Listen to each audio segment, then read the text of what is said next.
പുതിയൊരു വീഡിയോയിലേക്ക് എല്ലാ മാന്യ പ്രേക്ഷകർക്കും സ്വാഗതം. ഇന്ന് ഞാൻ നിങ്ങളുമായി പങ്കുവെക്കുന്ന ഡെയിലി അപ്ഡേറ്റ്സിലെ ആദ്യത്തെ അപ്ഡേറ്റ് WWE പുതിയ ചാമ്പ്യൻഷിപ്പ് ഇൻട്രൊഡ്യൂസ് ചെയ്തതിനെ സംബന്ധിച്ചും രണ്ടാമത്തേത് റോക്കിനെ സംബന്ധിച്ചും നിലവിൽ ബാക്ക് സ്റ്റേജിൽ നിന്ന് നമുക്ക് ലഭിക്കുന്ന കുറച്ച് അപ്ഡേറ്റ്സുമാണ്. അപ്പോൾ നമുക്ക് അധികം ദീർഘിപ്പിക്കാതെ നേരെ വീഡിയോയിലോട്ട് തുടക്കാം. ഒന്നാമതായി പങ്കുവെക്കാനുള്ളത് WWE സ്പീഡ് ചാമ്പ്യൻഷിപ്പ് എന്ന് പറഞ്ഞുകൊണ്ട് പുതിയൊരു ചാമ്പ്യൻഷിപ്പ് ഇൻട്രൊഡ്യൂസ് ചെയ്തിട്ടുണ്ട്. ചാമ്പ്യൻഷിപ്പിൻ്റെ ഡിസൈൻ ഒന്നും പുറത്തേക്ക് കൂട്ടിയിട്ടില്ല.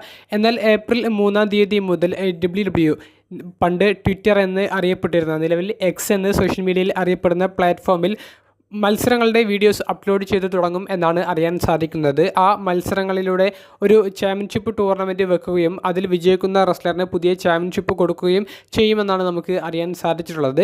ഇതിൻ്റെ വലിയൊരു പ്രത്യേകത എന്താണെന്ന് വെച്ചാൽ ഓരോ മത്സരത്തിനും 3 മിനിറ്റ് മാത്രമേ സമയം ഉണ്ടായിരിക്കുള്ളൂ. ഈ ഒരു 3 മിനിറ്റിനുള്ളിൽ മത്സരത്തിലെ വിജയിയെ തീരുമാനിക്കും, അല്ലെങ്കിൽ മത്സരം ഡ്രോ ആയിട്ട് അവസാനിക്കും. അപ്പോൾ അതിൻ്റെ ചില മത്സരങ്ങളുടെ ഒരു ഷൂട്ടിംഗ് ഒക്കെ മുൻപ് കഴിഞ്ഞ ലൈവ് ഇവൻറ്റ്സിന് ഇടയിലൂടെ WWE നടത്തിയിട്ടുണ്ടായിരുന്നു. അതിൻ്റെ ഫുട്ടേജൊക്കെ നിങ്ങളിൽ ചില കൂട്ടുകാരെങ്കിലും ഇതിനോടകം തന്നെ സോഷ്യൽ മീഡിയയിലൂടെ കണ്ടിട്ടുണ്ടാകുമെന്ന് വിചാരിക്കുന്നു. എന്തായാലും പുതിയൊരു ചാമ്പ്യൻഷിപ്പ് ഇൻട്രൊഡ്യൂസ് ചെയ്തിട്ടുണ്ട്. മറ്റൊരു അപ്ഡേറ്റ് ഇത് റോക്കിനെ സംബന്ധിച്ച് നമുക്ക് ബാക്ക് സ്റ്റേജിൽ നിന്ന് ലഭിക്കുന്ന അപ്ഡേറ്റ്സ് ആണ്. അതായത് ഏറ്റവും അവസാനമായി കഴിഞ്ഞ റോ എപ്പിസോഡുമായി കൂട്ടിച്ചേർക്കാനുള്ള പോയിന്റുകളാണ് പങ്കുവെക്കാനുള്ളത്. അതിൽ ആദ്യത്തേത് റോക്കിന് കൊടുക്കുന്ന ഫ്രീഡത്തെ സംബന്ധിച്ചുള്ളതാണ്.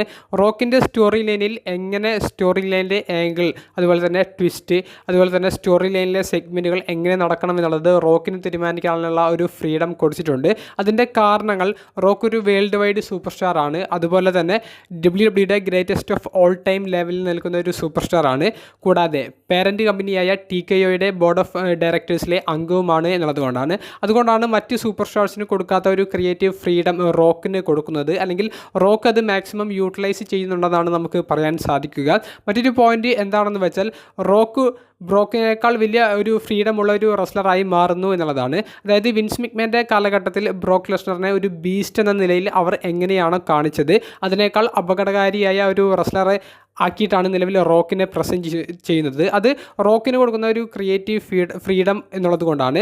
ബ്രോക്കിൻ്റെ ആ ഒരു സ്റ്റോറി ലൈനുകളിൽ നമുക്ക് ബ്രോക്ക് ഒരു അപകടകാരിയായ ഒരു ഫൈറ്റർ എന്നുള്ള ഒരു നിലയിൽ മാത്രമാണ് നമുക്ക് കാണാൻ സാധിച്ചത്. അതായത് അദ്ദേഹം ഫൈറ്റിങ്ങിൽ വലിയൊരു അപകടകാരിയായ റെസ്ലറായിരുന്നു. എന്നാൽ റോക്കിൻ്റെ കാര്യത്തിൽ നമ്മൾ നോക്കുകയാണെങ്കിൽ റോക്ക് ഇപ്പോൾ വലിയൊരു അപകടകാരിയായ ഒരു ഫൈറ്റർ എന്നുള്ളതിൽ ഉപരി അദ്ദേഹത്തിൻ്റെ പ്രൊമോസും വലിയ അപകടങ്ങൾ നിറഞ്ഞ വാക്കുകൾ ഉപയോഗിച്ചുകൊണ്ട് അദ്ദേഹം ചെയ്യുന്നതാണ് നമുക്ക് കാണാൻ സാധിക്കുന്നത്. അതുകൊണ്ടാണ് ബ്രോക്കിനേക്കാൾ വലിയ പ്രാധാന്യം അല്ലെങ്കിൽ ക്രിയേറ്റീവ് ഫ്രീഡം റോക്കിനെ അദ്ദേഹത്തിൻ്റെ സ്റ്റോറി ലൈനിൽ നിലവിൽ ട്രിബിളിച്ച് കൊടുക്കുന്നുണ്ടെന്ന് പറയുന്നതിൻ്റെ കാരണം.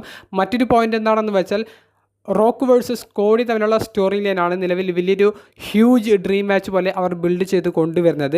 റോമൻ വേഴ്സസ് റോക്ക് തമ്മിലുള്ള മത്സരത്തിനേക്കാൾ അവർ പ്രാധാന്യം കൊടുത്തിട്ടുള്ളത് കോഡിയും റോക്കും തമ്മിൽ ഏറ്റുമുട്ടുന്ന ഒരു സിംഗിൾസ് മത്സരത്തിന് വേണ്ടിയിട്ടാണ്. അപ്പോൾ ആ ഒരു രീതിയിൽ സ്റ്റോറി ലൈൻ ബിൽഡ് ചെയ്ത് കൊണ്ടുവരുന്നത് കൊണ്ടാണ് ഇത്രയും എൻഗേജിങ്ങും ഇൻട്രസ്റ്റിംഗുമാക്കി ബ്ലഡ് ലൈൻ്റെ സ്റ്റോറി ലൈൻ നിലവിൽ അവർക്ക് മാറ്റാൻ സാധിച്ചിട്ടുള്ളത്. അപ്പോൾ ഈ ഒരു ബാക്ക് സ്റ്റേജ് അപ്ഡേറ്റ്സ് എല്ലാം റെസ്ലിംഗ് ഒബ്സർവർ ന്യൂസ് ലെറ്റർ എന്ന ഡെയ്ൻ മെൽസറിൻ്റെ റിപ്പോർട്ടിൽ നിന്നാണ് നമുക്ക് ലഭിക്കുന്നത്. അപ്പോൾ റോക്കിന് കൂടുതൽ ക്രിയേറ്റീവ് ഫ്രീഡം കൊടുക്കുന്നത് സ്റ്റോറി ലൈനെ നല്ല എൻഗേജിങ് ആക്കുന്നുണ്ടെന്നാണ് എനിക്ക് പങ്കുവെക്കാനുള്ളത്. നിങ്ങളുടെ അഭിപ്രായം കമൻറ്റ് ബോക്സിൽ ഒന്ന് രേഖപ്പെടുത്തുക. അപ്പോൾ അടുത്തൊരു വീഡിയോയുമായി കാണുന്നത് വരെ ബൈ.